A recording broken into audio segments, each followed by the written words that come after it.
तो देखो, जो जीएसटी रिटर्न्स है वो आपकी कैसे हो सकती है, फाइलिंग ऑफ रिटर्न ये हो सकती है आपकी कुछ इस तरीके से। इसमें ऐसे सेक्शंस लिखा हुआ है, हम बहुत ज्यादा सेक्शन को कंसर्न नहीं कर रहे हैं, लेकिन हाँ फिर भी एक बार देख लो। सेक्शन 37 से लगा करके और सेक्शन 48 तक आपको जीएसटी रिटर्न्स यहाँ पे दिख जाएंगी। और जीएसटी रिटर्न्स कितने तरीके की हो सकती हैं वो देखो।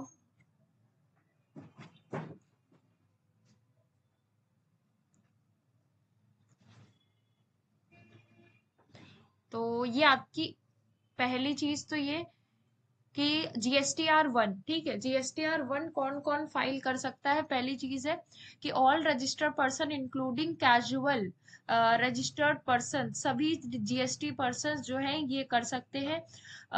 कौन नहीं कर सकता है, non resident taxable composition tax payer वाले GSTR 1 नहीं भरते हैं। Person deducting at tax source, उनका अगर टीडीएस कट रहा है, कलेक्टिंग टीसीएस कट रहा है। OIRDR ये क्या है, ये आपका है database information database retrieval services located in non taxable territory. वो लोग जीएसटी जो है 1 नहीं भरते हैं।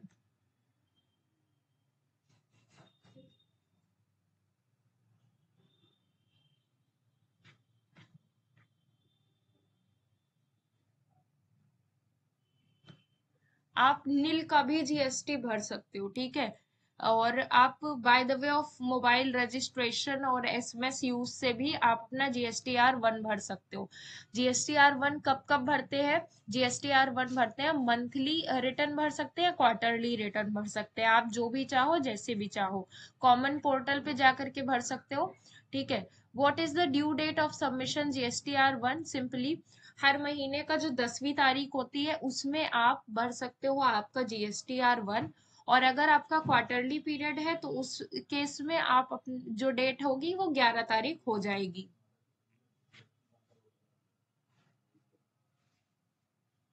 जिसे हम QRMP स्कीम बोलते हैं, क्वार्टरली रिटर्न मंथली पेमेंट के हिसाब से ये रिटर्न जाती है। QRMP अगर आपने अडॉप्ट कर रखा है तो आपका GSTR 1 हर महीने की 13 तारीख को जाएगा।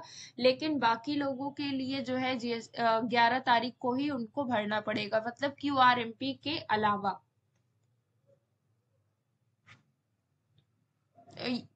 GSTR 1 में जो है आउटवर्ड सप्लाई जो है दिखाई जाती है।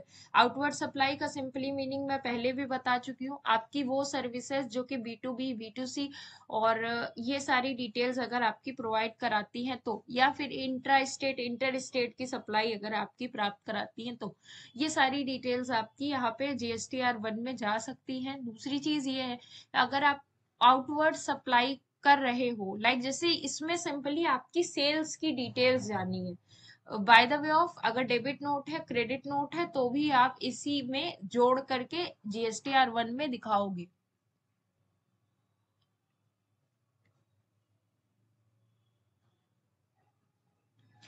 GSTR 1 में आपको क्या क्या चीजें दिखानी होती है, पहली चीज तो बेसिक डिटेल्स दिखानी होती है और डिटेल ऑफ आउटवर्ड सप्लाई दिखाने होते हैं।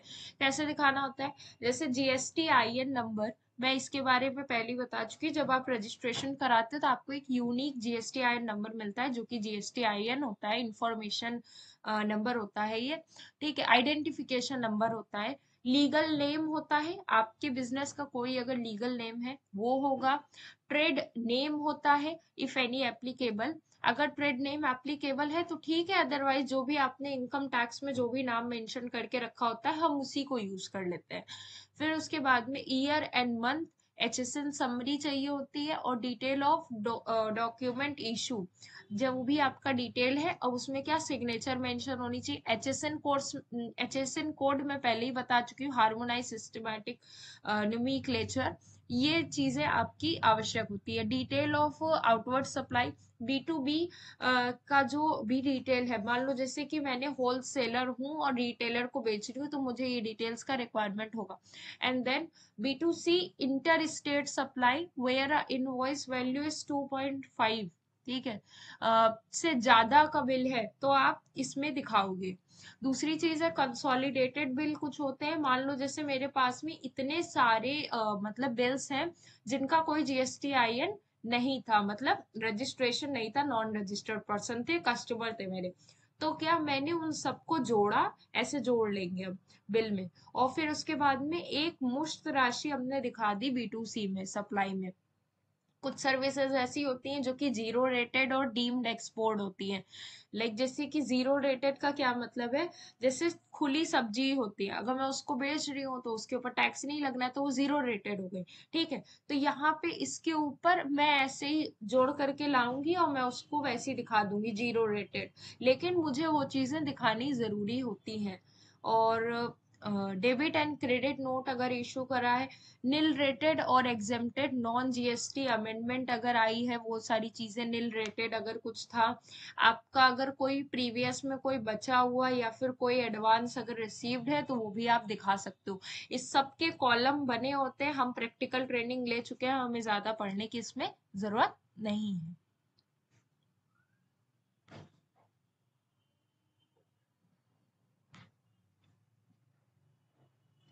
वही चीज, बी टू बी का मतलब क्या है, बिजनेस टू बिजनेस ट्रांजैक्शन, जहाँ पे आप आईटीसी अपनी क्लेम कर सकते हो। B2C कस्टमर का ट्रांजैक्शन, जहाँ पे आप अपनी आईटीसी टेक नहीं कर सकते हो। आउटवर्ड सप्लाई दो तरीके से बांटी गई है, या तो वो B2B होंगी या तो वो B2C होगी। अगर B2B होती है तो इंटर स्टेट सप्लाई और इंट्रा स्टेट सप्लाई। अगर ये ऐसी है तो आप क्या करोगे, सारे के सारे बिल्स को जो है अपलोड करोगे। वहीं अगर हम देखें B2C की जो सप्लाई है, अगर इंटर स्टेट सप्लाई है और इंट्रा स्टेट सप्लाई है। इंटर स्टेट सप्लाई है तो इनवॉइस अगर आपका ज्यादा है 2 लाख रुपए से, तो आप क्या करोगे, इनवॉइस वाइज डिटेल डालोगे। इनवॉइस वाइज का मतलब क्या है, कि आपके इनवॉइस में एक बिल नंबर होता है जिसको कि आपको वहां पे दर्ज करना होता है, वो चीजें आप डालोगे। ठीक है। और दूसरी चीज ये है कि अगर आपका 2.5 लाख रुपए से कम का बिल है, बिल का जो कीमत है 2.5 लाख रुपए से कम है, तो आप कंसोलिडेट डाल दो कि आपका जो भी डिटेल्स था वो कंसोल करके डाल दिया है, अब आपको कोई भी इनवॉइस डिटेल और इनवॉइस नंबर डालने की जरूरत नहीं है। इंट्रा स्टेट है, इंट्रा मतलब सेम, इंटर मतलब अदर। तो इंट्रा मतलब क्या, consolidate detail of all supplies to be uploaded. इतना समझ में आया? एनीवन, कुछ तो दिमाग में जा ही रहा होगा।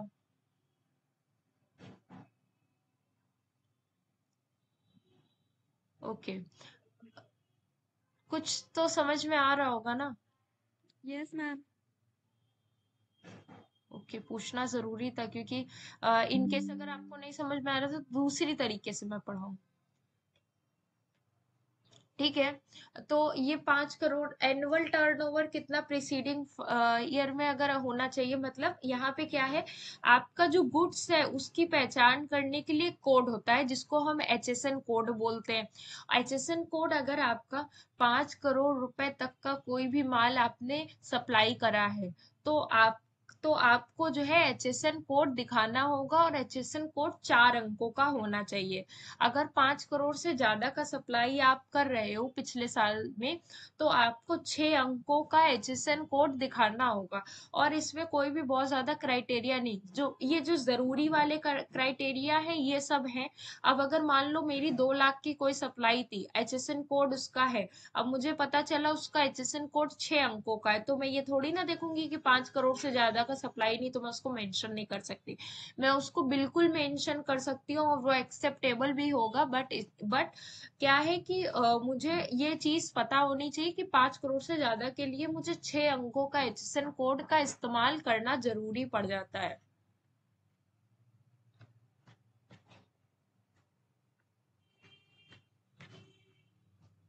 नील का जीएसटी रिटर्न का क्या मतलब है, सिंपली, अगर आपका जीएसटी किसी महीने में या किसी तिमाही में ऐसा हुआ कि आपकी कोई भी सर्विसेज नहीं हुई है, मतलब ना B2B सप्लाई हुई है, ना ही B2C सप्लाई हुई है, तो आप नील का रिटर्न डाल सकते हो, कोई इशू नहीं है। Hello ma'am, good morning. Good morning. Paper discuss कर रहे थे कि क्या क्या आ सकता है आपके पेपर में। मैम, मैम रिपीट हो सकता है? इसीलिए मैं ऐसे रिकॉर्डिंग पे कर रही हूँ, रिकॉर्डिंग मिल जाएगी। बाकी अब आगे देखो, पेपर डिस्कस कर रहे थे कि पेपर में क्या क्या आ सकता है। देखो, GSTR 3B की जो रिटर्न होती है ये आपकी मंथली एंड क्वार्टरली दोनों जा सकती है। डेट याद कर लो, अगर कल एग्जाम में आए तो लिख करके आ जाना। 20 तारीख, हर महीने की 20 तारीख अगर आप रिटर्न फाइल कर रहे हो तो मंथली GSTR 3B, उसमें 2 दिन और 4 दिन जोड़ देना, तो दोनों को लिख करके आना। जैसे क्वार्टरली रिटर्न है, मतलब हर 3 महीने में अगर आपकी रिटर्न जा रही है तो QRMP के अकॉर्डिंग हर महीने की 22 तारीख या 24 तारीख को आप आपकी रिटर्न फाइल कर सकते हो। 3B सिंपल, GSTR 1 को जोड़ दो, 2 को जोड़ दो, तो 3 निकल करके आता है। 1 + 2 = 3। तो इस तरीके से क्या कि 1 में सेल का डिटेल, 2 में परचेज का डिटेल, 3 में दोनों का कंबाइंड डिटेल, वो होता है GSTR 3B।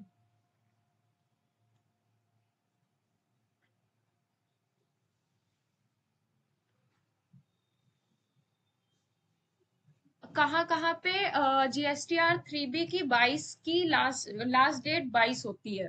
वो कुछ जगह होती है, लाइक जैसे कि जब आप बात करते हो छत्तीसगढ़, मध्य प्रदेश, गुजरात, कर्नाटका, मेरी बात ध्यान से सुनो, आपको ये सब कुछ याद नहीं होगा, लेकिन कुछ जगह याद होंगी, कुछ जगह लिख के आना, नंबर मिल जाएंगे। यूनियन जितनी भी टेरिटरीज है, दमन दीव, दादरा नागर हवेली और पांडुचेरी, अंडमान निकोबार एंड आइसलैंड, लक्षद्वीप, इन जगहों पे आपकी 22 तारीख जो है लास्ट डेट होती है। एंड देन रजिस्टर्ड पर्सन है अगर कोई भी, तो उनकी 24 तारीख कब लास्ट डेट बनती है, जब वो हिमाचल प्रदेश, पंजाब, उत्तराखंड, हरियाणा, उत्तर प्रदेश, बिहार, सिक्किम, मतलब उत्तर प्रदेश के लिए 24 तारीख लास्ट डेट बनती है जब आप वो GSTR 3B भरते हो।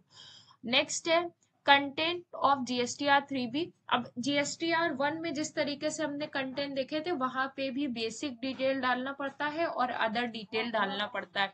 तो आपको GSTIN डिटेल्स डालनी पड़ती है, लीगल नेम रजिस्टर्ड भी डालना पड़ता है, ईयर एंड मंथ क्वार्टर डालना पड़ता है। अदर डिटेल में क्या हो सकती है, सिंपली अगर आप एलिजिबल हो फॉर द ITC वो डाल दो। इन एग्जेम्प्टेड अगर सप्लाई है, मतलब जिसके ऊपर GST नहीं पड़ता, वो पड़ेगा। नील रेटेड पड़ेगा, पेमेंट ऑफ टैक्सेस पड़ेगा, TDS TCS क्रेडिट पड़ेगा, डिटेल्स। और आउटवर्ड इनवर्ड, आउटवर्ड मतलब सेल डिटेल जाएगी, इनवर्ड मतलब परचेज की डिटेल जाएगी। तो ये सारी डिटेल्स आपको दिखानी है। आप नील रिटर्न कब डाल सकते हो, नील का मतलब है कि आपका पर्टिकुलर उस समय में या तो मंथली या तो क्वार्टरली वहां पे कोई भी सेल परचेज नहीं था, तो अभी आपको नील डालना पड़ेगा। नील आप तभी डाल सकते हो जब आपका GSTR 1 जो है वो आपका नील गया हो, तभी आप उसमें 3B नील डाल सकते हो। ठीक है, तो नील डालने की भी लास्ट डेट यही रहेंगी। ठीक है।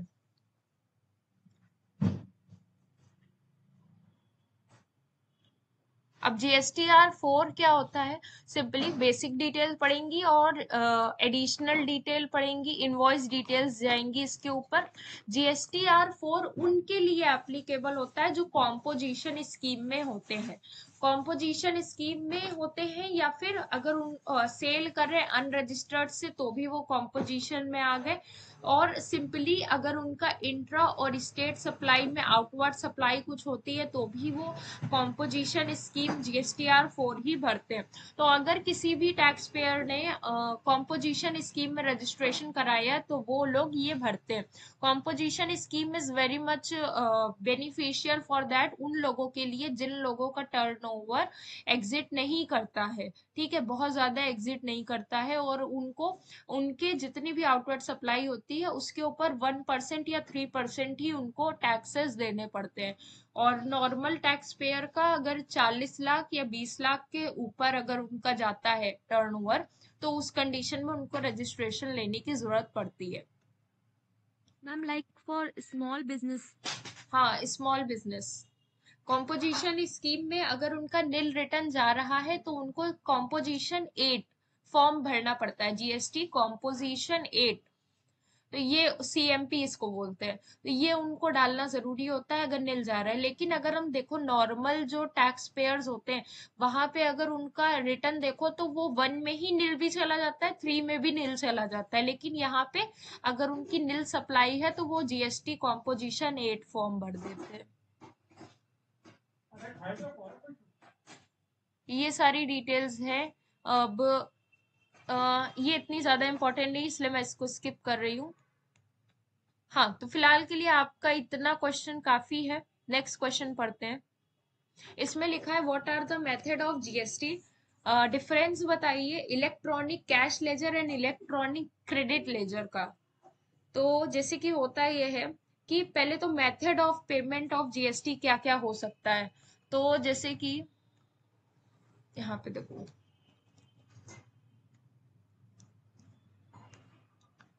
मेथड, आप मेथड कोई भी यूज कर सकते हो। आप कैश से भी अपना जो है पेमेंट कर सकते हो, by the way of bank भी कर सकते हो, आप नेट बैंकिंग भी यूज कर सकते हो।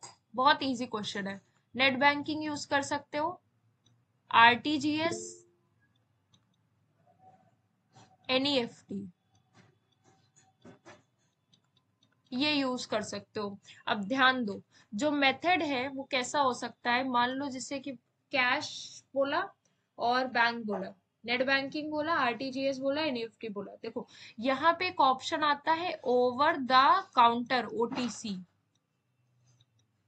ठीक है, over the counter, over the counter में आप बैंक सेलेक्ट करते हो, आपका बैंक है कौन सा, और बैंक को सेलेक्ट करके आपका चालान बन जाता है, आप चालान से पेमेंट कर देते हो।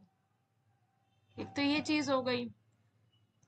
दूसरा ये हो गया कि आपने ओवर द काउंटर हो गया, फिर उसके बाद में आप by the way of net banking भी कर सकते हो। नेट बैंकिंग में क्या, आपने पासवर्ड यूजर ID डाला, आपका पेमेंट कट गया।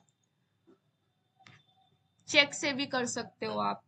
तो ये मेथड है, इन सारे मेथड के अकॉर्डिंगली हो जाता है आपका पेमेंट।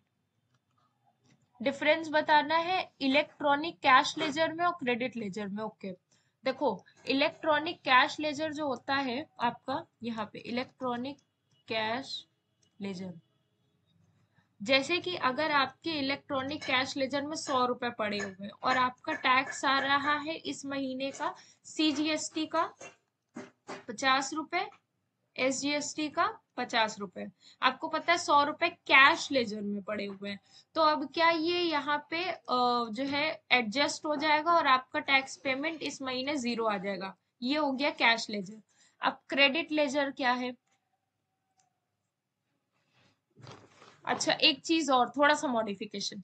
जो कैश लेजर होता है ये आपकी पेमेंट कौन कौन सी कर सकता है, लेट फीस भी पे कर सकता है अगर आपके पास पैसे हैं तो, और जो कि आपके टैक्सेस हैं उसको भी पे कर सकता है।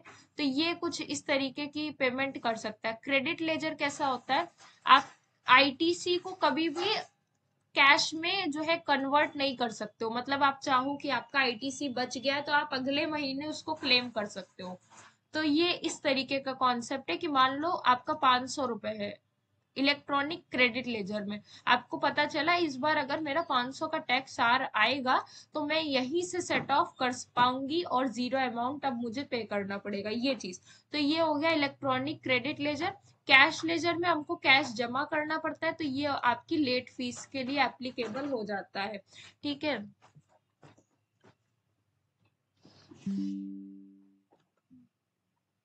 Next question, explain the concept of inspection, discuss the offense under GST, power of proper office। ठीक है, अब प्रॉपर ऑफिस का क्या मतलब है, आपने कभी भी कोई भी फ्रॉड करा तो वहां पे आपका प्रॉपर ऑफिस आता है, और कॉन्सेप्ट ऑफ इंस्पेक्शन, और कॉन्सेप्ट ऑफ इंस्पेक्शन क्या होता है वो अलग की चीज है। लाइक जैसे कि इंस्पेक्शन का मतलब है कि आपने कहीं भी धोखाधड़ी करी तो आपको यहाँ पे इंस्पेक्शन करानी पड़ेगी और आपको ऑडिट भी कराना पड़ेगा।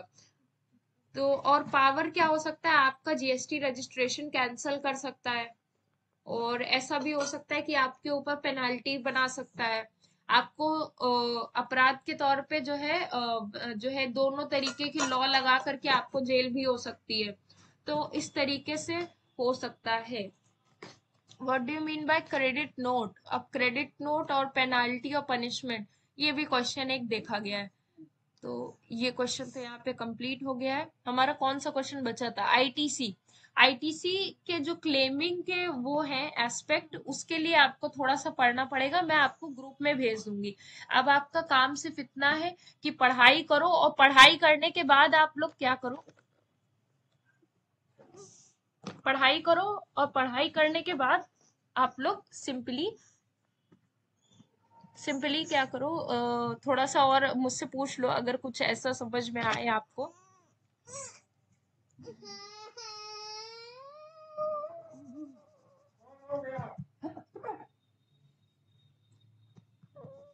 क्लास मुझे वाइंड अप करनी पड़ रही है, ठीक है? मैं ये सारे नोट्स